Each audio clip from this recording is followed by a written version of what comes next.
Mungkin Bapak bisa melihat bagaimana sih tren perkembangan bahasa Mandarin di Indonesia.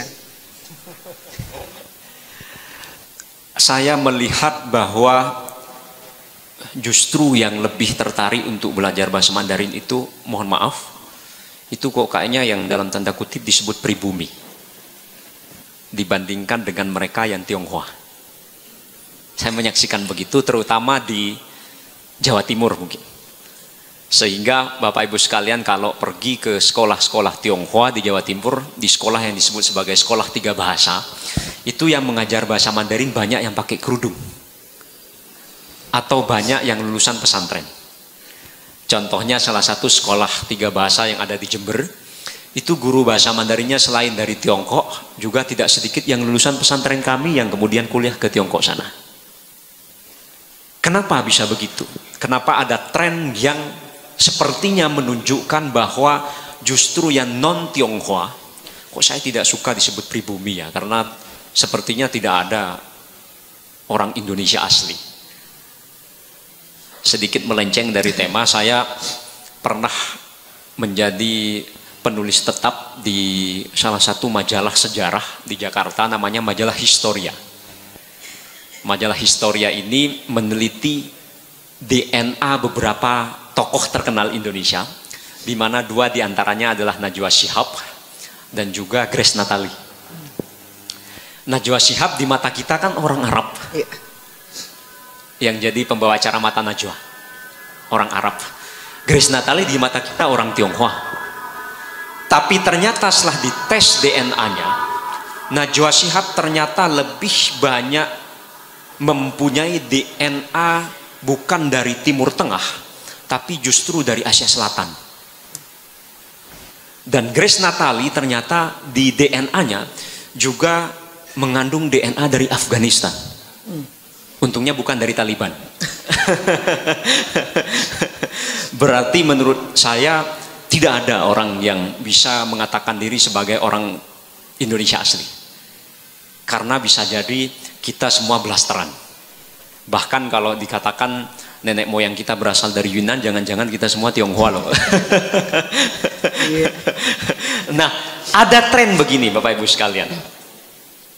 Di Jawa Timur khususnya, mereka yang tertarik belajar bahasa Mandarin justru adalah yang non-Chinese dibandingkan dengan yang Chinese. Saya selalu bertanya-tanya, apa yang menjadi penyebab yang non-Chinese ini lebih tertarik belajar bahasa Mandarin dibandingkan dengan yang Chinese? Saya jatuh pada kesimpulan sementara saya, dan bisa jadi kesimpulan ini berubah, tapi sampai saat ini saya tidak akan mengubah kesimpulan ini.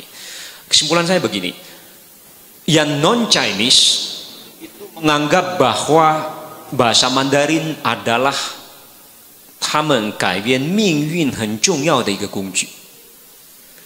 adalah alat penting bagi mereka untuk mengubah nasib. Seperti contoh yang saya sampaikan tadi, tidak ada satupun dari sekitar 350 santri dari Pondok Pesantren Nurul Jadid yang setelah pulang dari Tiongkok yang nganggur. Tidak ada. Dan dari 350 santri ini kalau saya lihat mungkin berasal dari keluarga menengah ke bawah. Berasal dari desa. Tapi dengan modal kemampuan bahasa Mandarin mereka kemudian bisa mengubah nasibnya, bisa mengangkat perekonomian keluarganya. Sehingga dari adik-adik kelas mereka ketika melihat bahwa oh kakak kelas saya ternyata berhasil loh dengan bahasa Mandarin, kuliah ke Tiongkok, pulang ke Indonesia tidak nganggur, bahkan gajinya jauh di atas UMR. Mereka akhirnya tertarik berbondong-bondong untuk belajar bahasa Mandarin.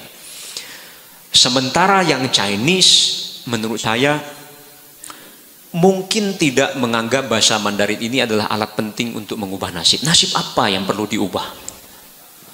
Toh papa saya punya perusahaan. Toh mama saya punya toko besar.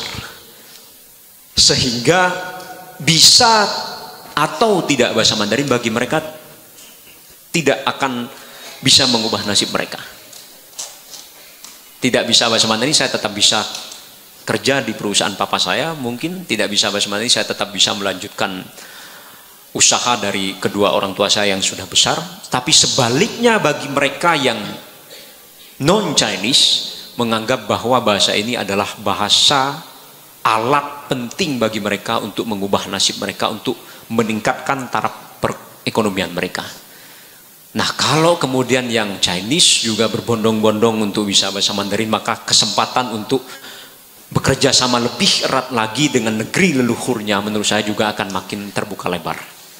Nah, kalau kemudian yang Chinese ini tidak merasa bahwa bahasa Mandarin ini adalah alat yang diperlukan untuk mengubah nasib mereka karena tidak ada nasib apalagi yang perlu diubah, menurut saya mungkin perlu ada satu dorongan bahwa bahasa Mandarin ini adalah penanda penting identitas ketionghoaan mereka. Zhongwen shi Zhonghua Minzu很重要的一个特征. Bahasa Mandarin adalah salah satu penanda penting identitas ketionghoaan. Logikanya begini, Bapak Ibu sekalian, saya disebut sebagai bersuku Madura karena saya bisa bahasa Madura. Seseorang disebut bersuku Jawa karena dia bisa bahasa Jawa. Seorang disebut sebagai bersuku Sunda karena dia bisa bahasa Sunda, salah satu penanda pentingnya. Pun demikian logika yang sama, seseorang bisa dikatakan lengkap sebagai orang Tionghoa kalau mereka juga bisa bisa bahasa Mandarin.